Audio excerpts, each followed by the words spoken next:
किसी को मजबूर करना और फिर उसकी मजबूरी का फायदा उठाना, ये चीन की जगजाहिर फितरत है। फिर भी ना तो चीन इससे बाज आता है और ना ही उसके जाल में फंसने वाले देश उसकी चाल को समझ पाते हैं। चीन के चंगुल में फंसे किसी एक देश का ये हाल नहीं है। ऐसे कई देश हैं जिन्हें चीन ने अपनी नीतियों का शिकार बनाया है और अब चीन की इस फ्रॉड डिप्लोमेसी का नया शिकार बनने जा रहा है जमैका।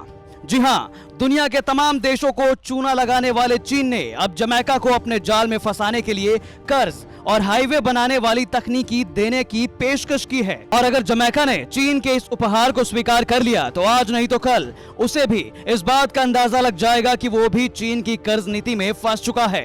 और तो और चीन ने बाकायदा जमैका को अपने पाले में करने का प्रयास अभी से करना शुरू किया है। इसके लिए चीन ने कोरोना फैलाकर दवा बांटने वाले अपने अभियान के तहत चीन ने जमैका को पहले ही कोरोना वायरस के टेस्टिंग किट, मास्क और वेंटिलेटर के कई बड़े शिपमेंट भेजे हैं।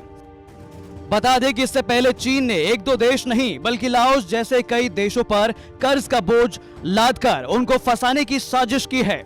जमैका पहला देश नहीं है जो चीन की कर्ज जाल नीति में फंसने जा रहा है। इससे पहले भी श्रीलंका को चीन ने अपने इसी कर्ज जाल नीति में फंसा दिया था, जिसमें श्रीलंका को अपना एक पोर्ट हबनटोटा चीन के नियंत्रण में देना पड़ा, जिसके बाद उन सभी देशों को ये तो यकीन हो गया कि चीन ठगबाज भी है। तो वहीं चीन ने जमैका को ठगने के लिए लोन के साथ साथ चीनी कंपनियों के निवेश, राजनयिक और सांस्कृतिक आदान प्रदान बढ़ाने की भी कोशिश में जुट गया है।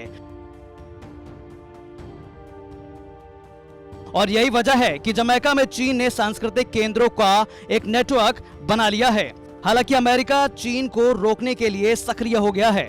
फिलहाल पूरी दुनिया आज चीन की नीतियों को पूरी तरह से समझ चुकी है। हर एक देश ये समझ चुका है कि कैसे चीन पहले छोटे देश को इंफ्रास्ट्रक्चर के नाम पर कर्ज देता है, उसे अपना कर्जदार बनाता है और फिर बाद में उसकी संपत्ति को कब्जा लेता है।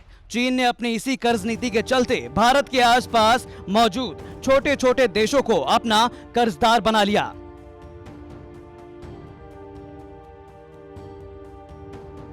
कई ऐसे भी आंकड़े हैं जिन्होंने चीन की इस चाल की पोल खोली और दुनिया के सामने उसके सच को उजागर किया। लेकिन अब भी अगर कोई देश चीन के इस झांसे में आ जा रहा है तो यह खबर वैसे देशों के लिए चेतावनी है जो अब भी चीन के गलबहिया कर रहे हैं। ब्यूरो रिपोर्ट, भारत तक।